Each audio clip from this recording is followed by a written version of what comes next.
Champaign police arrested a 19-year-old in connection with the shooting death of a teenager. The arrest was made last night, and WCIA3's Emily Braun is live in Champaign at the police department there. Emily, when did the shooting happen?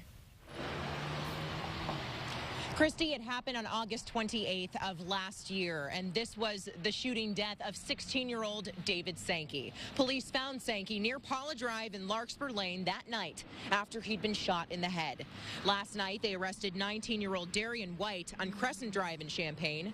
Police got information that led to White's arrest warrant for first-degree murder. White was taken to jail where he awaits future charges. His bond is set at $1 million, but police say even though an arrest has been made, this is still an active investigation. And police also say they want to thank the Champaign County State's Attorney's Office for their help with this investigation. Live in Champaign, Emily Braun, WCIA3, your local news leader.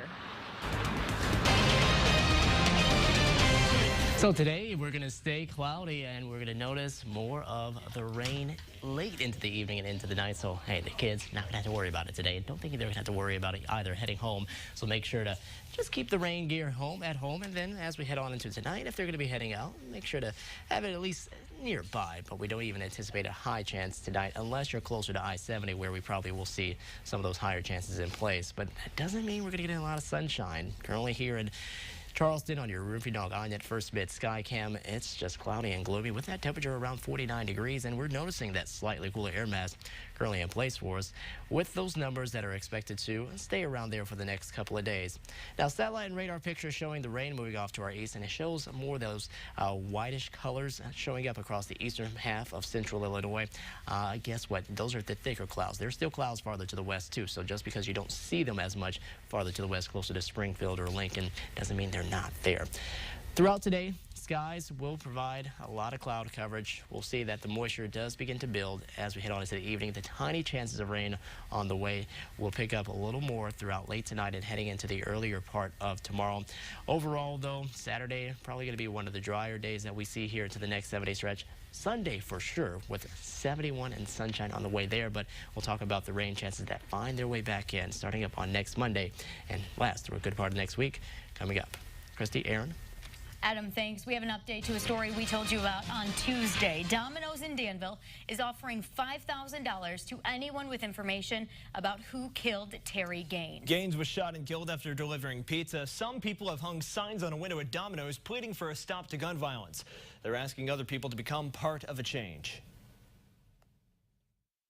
I see everybody saying, well, I'm moving. I don't want to move. I want to make this city better for my kids. I don't want to have to tuck my tail and run away because some thugs decided that they wanted to take over our city. No arrests have been made. Police say they're working on strategies to improve safety, but they won't go into detail about them. They say they're focused on stopping crime before it happens. Those changes could come as soon as this summer. The owner of a bar in Decatur is making changes after 2 men were shot in its parking lot yesterday morning. This happened at Feeling Lucky Lounge near North Woodford and East Mound Road. The owner tells us it started with a fist fight inside. Everyone in the bar was told to leave, and that is when the 2 men were shot outside. Police say they are expected to be okay. The owner of the bar tells us they will now be closing at midnight. They hope shorter hours will stop the violence that's happened outside of the business. Now, this is the same bar where Marcel Whitfield was shot and killed last month. Cody Burries was wanted for that murder. He was arrested on Wednesday in Tennessee. Burries is scheduled to be extradited to Macon County. A man was arrested Wednesday night after police say he fired a gun during a domestic dispute. Our partners at the Journal-Gazette say Jason Haga was arrested at his home on Pear Court, just north of Mattoon. Officers say Haga fired a gun both inside and outside the home.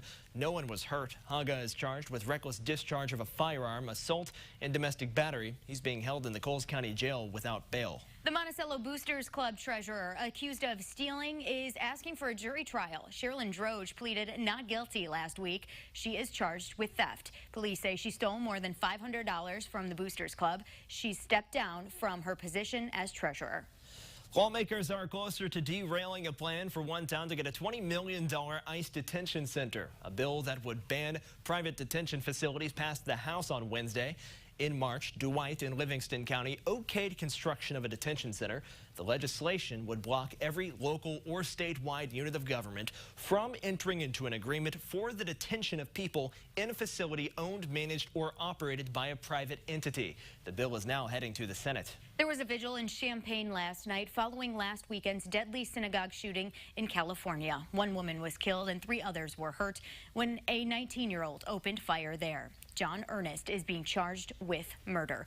During the Sinai Temple's vigil, there was a prayer and a call to spread more love. Last month, the Illinois State House unanimously passed a bill that would add charges for violent crimes committed in a holy place.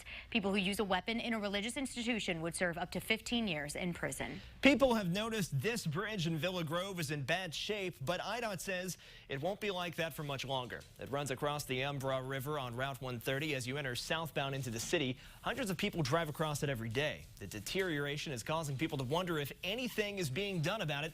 IDOT is dedicating $3.7 million to fix it, but in the meantime, one man contacted WCIA to share his concerns about the safety of the bridge as it stands right now. We went underneath it and noticed that 2 of the inner beams are held up by 6 cedar blocks, and 2 of the outer beams are held up by cedar blocks. And you can see daylight from underneath the decking, and the whole place just shakes and vibrates. The reconstruction plan is hinging on approval from the state legislature. That won't happen until sometime later this year. IDOT says they hope to be ready to start construction by spring of next year. It'll take a year or 2 to complete. For those of you in Champaign-Urbana, today is Bike to Work Day. It was actually scheduled for Wednesday, but due to that rain, it is now today from 7 until 10 a.m. There are 14 bike stations set up across the area. Cyclists can stop and grab a free breakfast snack, t-shirt, and bike-related information. Those locations are also on our website, WCIA.com. That will wrap up the morning show on WCIA 3, but coming up when we make the switch to WCIX for the 7 and 8 o'clock hours of the morning show. An offbeat comedy and a documentary that's being shown to benefit a local theater are on screens this weekend. Film critics Chuck Kaplinski. Pam Powell's not here today. He will be reviewing Long Shot and Wrestle coming up in Friday Flicks. But before that, let's get one last check of our 7-day forecast with Adam. So getting ready for more of the clouds, less of the rain, I mean a lot less than yesterday. Chance of rain coming in late into the evening, but those are tiny chances and mainly south of I-72 and I-74. And could linger into the earlier part of Saturday. But 60s today and tomorrow, back up into the 70s with the sunshine. That's going to be your day to get outside and enjoy, because afterwards, well, the stretch of weather we had this week starts up again next Monday through Thursday. So re-rack that. All right, happy Friday, everyone. Have a good one.